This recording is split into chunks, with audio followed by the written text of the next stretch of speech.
ఇటు ఉన్న ప్రాజెక్ట్ ఇట్లా చేస్తుండ్రు. తెలంగాణ హక్కులు కాపాడడంలో కూడా ఫెయిల్. ఇలా గోదావరి మీద గోదావరి బంకచెర్ల గట్టం, గోదావరి నల్లమల్ల సాగర్ గట్టం అని చంద్రబాబు నాయుడు నీళ్లు తీసుకుపోయే ప్రయత్నం చేస్తే రేవంత్ రెడ్డి ఆయన గురుదక్షిణ చెల్లిస్తున్నాడు. నాకు అర్థం కాదు. ఇప్పుడు అర్థమవుతుంది ఏంటంటే దేవాదులకు నీళ్లు లేపబోయా అంటే లేపకుండా కిందికి నీళ్లు వదులుతుండ్రు. మేడిగడ్డ దగ్గర బ్యారేజ్ రిపేర్ చేయమంటే చెయ్యడు. బ్యారేజ్ లేకుండా కూడా మేడిగడ్డ మోటార్లు ఆన్ చేయొచ్చు అంటే అక్కడ మోటార్లు ఆన్ చేయడు. అంటే నీ ఉద్దేశం ఏంది? మేడిగడ్డ దగ్గర నీళ్ళు ఎత్తద్దు, దేవాదుల దగ్గర నీళ్ళు ఎత్తద్దు, సీతమ్మ సాగర్ పూర్తి కావద్దు, నీళ్ళన్ని కిందికి ఆంధ్రకు పోవాలనా?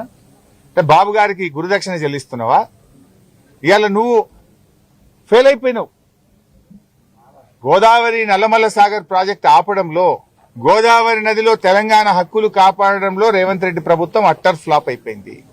అటు కృష్ణా నదిలో కూడా ఎవర్ లోయెస్ట్ యూటిలైజేషన్, రాష్ట్రం ఏర్పడ్డ తర్వాత అతి తక్కువ నీటి వినియోగం ఎప్పుడు జరిగిందంటే ఈ 2 ఏళ్ల రేవంత్ పాలనలో జరిగింది. మన రాష్ట్రానికి ఉన్న 34% తాత్కాలిక ఒప్పందం ప్రకారం తాత్కాలిక వాటాను కూడా వినియోగించడంలో రేవంత్ రెడ్డి ప్రభుత్వం ఫెయిల్ అయిపోయింది. కృష్ణాలో మన వాటాను వాడుకోవడంలో,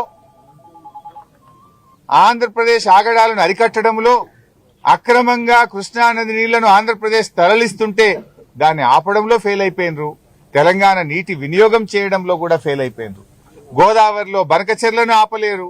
ఇటు దేవాదుల మోటార్లు నడపడంలో ఫెయిలు, అటు కాళేశ్వరం ప్రాజెక్టు మోటార్లు నడపడంలో అక్కడ ఫెయిల్ అయిపోయింది.